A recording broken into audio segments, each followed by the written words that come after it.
What if everything we thought we knew about Sophie Beck's origins in An Offer from a Gentleman was wrong? In Julia Quinn's third Bridgerton novel, we're told that Sophie is the illegitimate daughter of the Earl of Penwood, Mr. Penwood himself. That fact defines her entire identity. It shapes her trauma. It fuels Araminta's cruelty. And it creates the class barrier between her and Benedict Bridgerton. But what if Mr. Penwood wasn't her father at all? What if he was her uncle? Today, we're breaking down one of the most fascinating alternate interpretations of Sophie's backstory, the hidden niece theory, and exploring how this single change would completely transform the story. Let's start with what we know. In canon, Mr. Penwood is the Earl of Penwood. He had an affair. Sophie is born out of wedlock. He later marries Araminta. While he lives, Sophie is raised gently. After his death, Araminta demotes her to servant status. That's the official story. Sophie grows up knowing she is illegitimate. She understands she is socially inferior. Her entire character arc is rooted in that shame and limitation. But here's where things get interesting. The book gives us very little detail about Sophie's mother. No name, no backstory, no explanation of how the relationship began. And when authors leave gaps like that, it invites theories. The problem with the illegitimate daughter narrative. Let's analyze Mr. Penwood's behavior.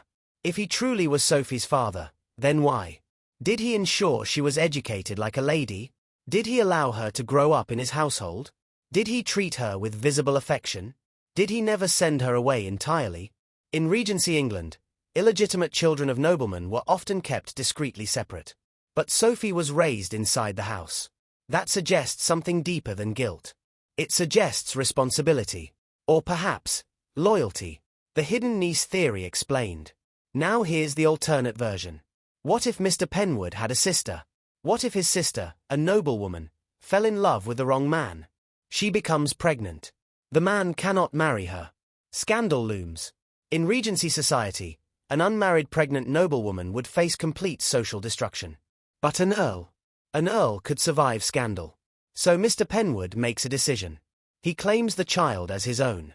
He absorbs the shame. He tells society, "This is my illegitimate daughter."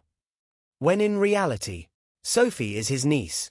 Her mother, his sister, either dies in childbirth or is quietly removed from society. The scandal is contained. The family name survives. And Sophie grows up protected, but misidentified. Why Mr. Penwood would lie? Now let's ask the critical question. Why would he do this? Because the burden of scandal falls far heavier on women. If his sister were ruined, she would never marry. She would be ostracized. The family would be disgraced. But if he claims the child, he is a man. He is titled. He can endure whispers. It would actually be an act of sacrifice. This also explains why he ensures Sophie is raised as a lady. He isn't raising a mistake. He's raising his sister's daughter.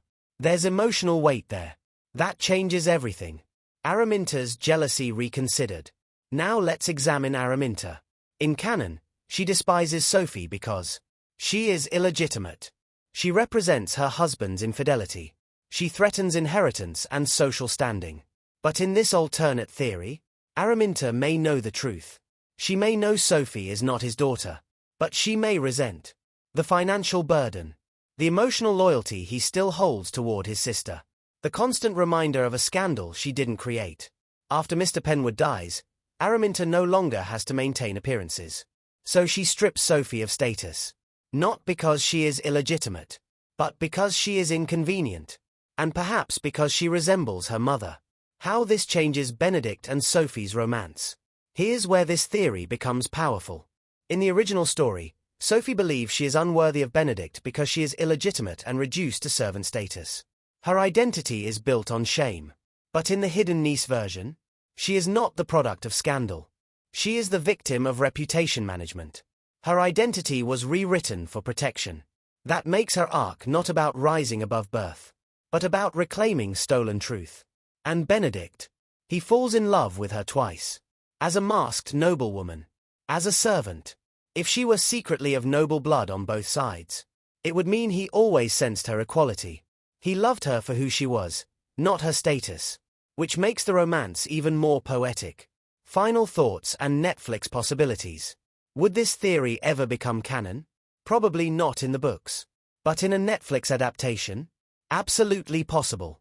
The show loves expanding backstories, adding political intrigue, complicating family dynamics, deepening female narratives, revealing that Sophie was never illegitimate, only mislabeled, would add emotional depth, give her mother a tragic arc, make Mr. Penwood more complex, intensify Araminta's motivations, elevate the stakes of Benedict's choice, and perhaps most importantly, it reframes Sophie not as someone climbing out of shame, but as someone who was always worthy. So what do you think? Was Mr. Penwood simply a flawed father? Or could he have been a protective uncle carrying a secret? Would this twist improve the story, or ruin its Cinderella core? Let me know your thoughts in the comments. And if you love deep Bridgerton theories like this one, don't forget to like, subscribe, and turn on notifications. Because next time, we're diving into whether Benedict recognized Sophie long before he admitted it.